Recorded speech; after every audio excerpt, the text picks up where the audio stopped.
It seems to me that cycling new aquariums seems to be one of the most misunderstood parts of the hobby. New and experienced hobbyists alike frequently seem to struggle to grapple with cycling a shrimp tank. So in this video, I want to cover what does cycling an aquarium mean, why do we have to cycle an aquarium, and what is the best way to go about it. Hello friends, welcome back to the channel. If you're new here, my name is Richard and I'm a fish and shrimp breeder based in the UK. So let's kick off with what do we actually mean when we say cycling an aquarium? When aquarists talk about cycling a new aquarium, what they essentially mean is taking it from a tank full of fresh tap water and converting it to an environment that's safe for fish and shrimp to live in. So what's the difference between a tank full of tap water and one that's safe for fish and shrimp to live in? And the answer is beneficial bacteria. The reason we can keep fish and shrimp in a glass box of water in our homes is thanks to beneficial bacteria. When our fish and shrimp go to the bathroom, their waste is high in ammonia, and ammonia is incredibly toxic to fish and shrimp. Fortunately, there's a strain of bacteria living in our aquariums that convert this ammonia to the less toxic nitrite.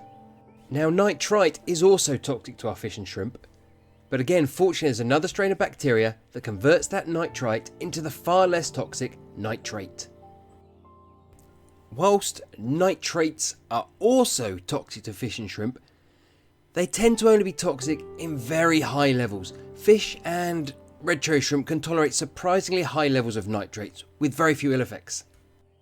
There are two main ways we can keep the nitrate levels low in our tanks, one of which is adding live aquarium plants, and live aquarium plants such as Java moss absorb nitrates from the water as they grow.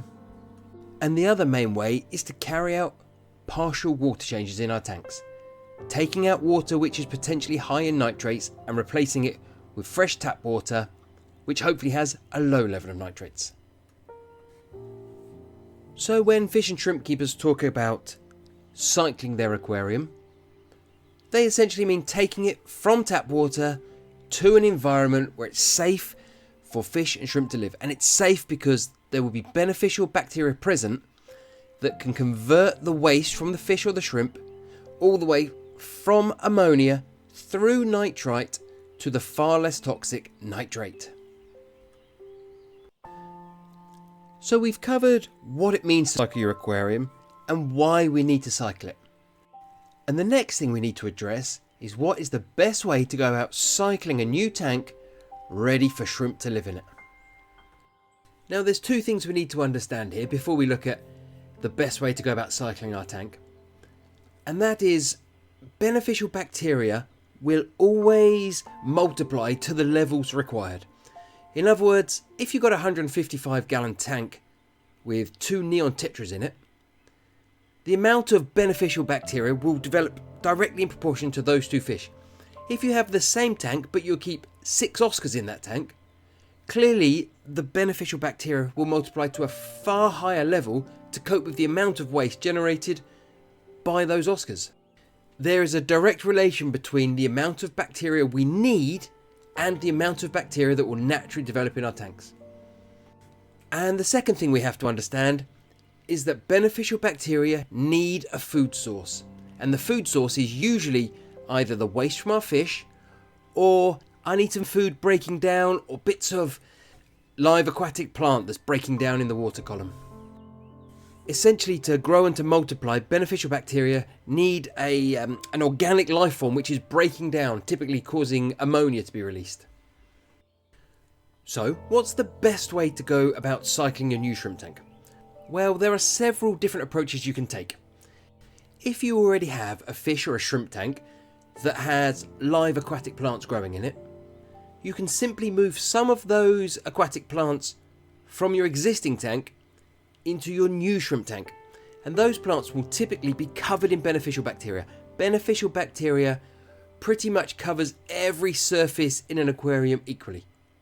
So by moving those plants from your existing tank to your brand new tank, you will be bringing with you beneficial bacteria.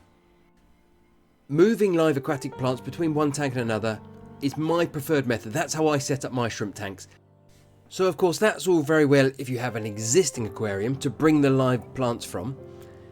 But if you don't, if this is perhaps your first shrimp tank or even your first aquarium that you're setting up, how do you go about introducing beneficial bacteria to the aquarium so you can begin to cycle the tank? Well, as discussed, beneficial bacteria need a food source. They need something breaking down.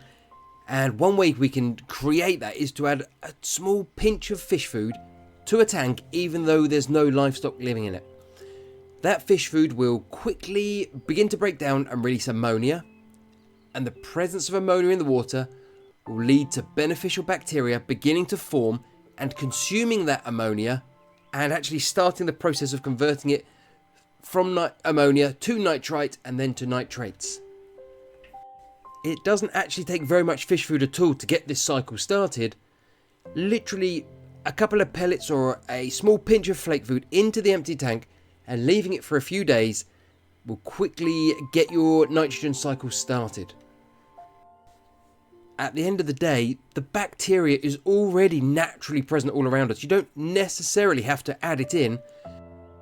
For the bacteria to begin multiplying, it just needs a food source, such as that uneaten fish food breaking down in the water. Yet another way you can get your aquarium cycle started is to add live bacteria from a bottle. Products like Fritz Turbo Start 700 is essentially a bottle full of live bacteria that you add to your aquarium, meaning you can quickly start to add livestock.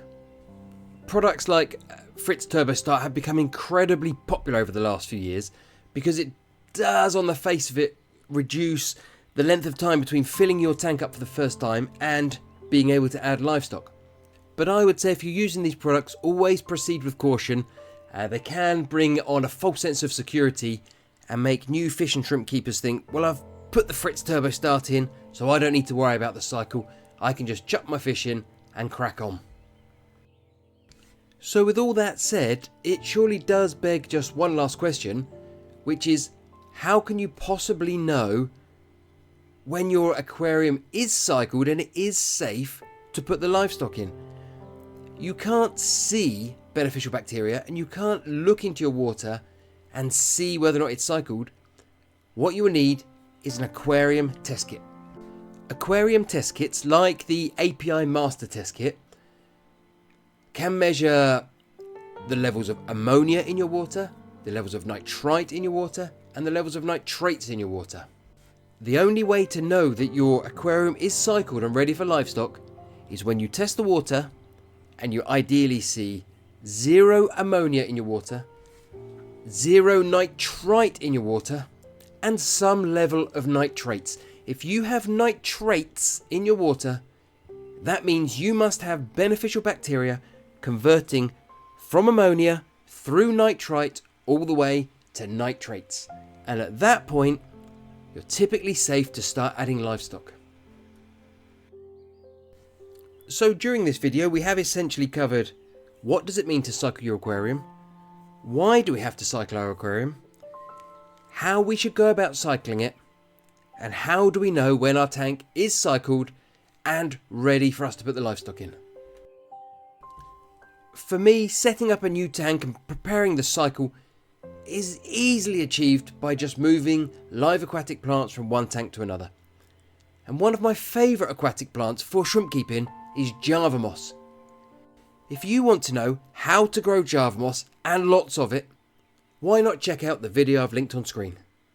Thanks for watching.